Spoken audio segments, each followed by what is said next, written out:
You've been told by your accountant that the property you currently own should be exchanged under Section 1031 to avoid the capital gains tax. Well, what is a Section 1031?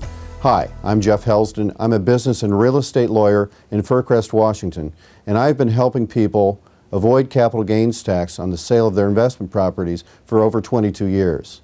Section 1031 is an Internal Revenue Code provision that allows taxpayers who own investment property to avoid having to pay the capital gains tax if, instead of selling their investment property, they exchange it for another property of like kind.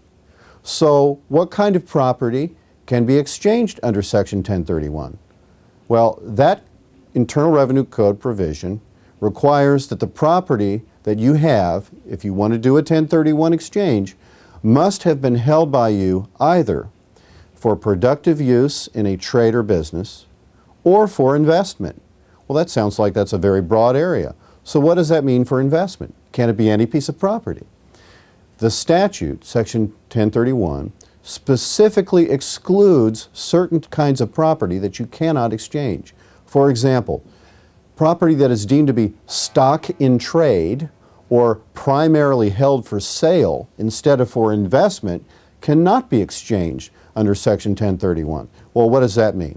Well, often the way that comes into issue is for builders or developers who have held certain property for a short period of time, intending to develop the property, turn it into lots for sale, single-family home lots for sale.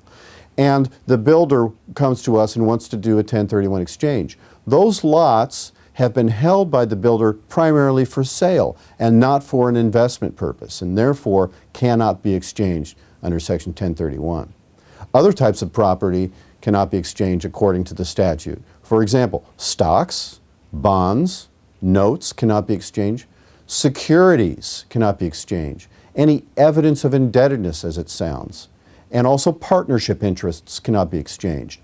This is a very important thing for you to know because you may own property with someone else and you may not consider yourself to be in a partnership because there's never been a partnership agreement between the two of you, a written agreement.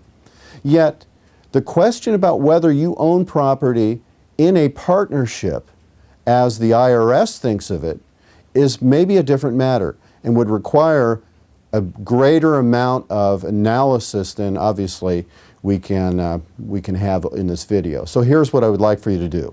Pick up the phone and call me. I'm ready to help you answer any other questions that you may happen to have. I'm Jeff Helsdon. Thank you for watching and have a great day.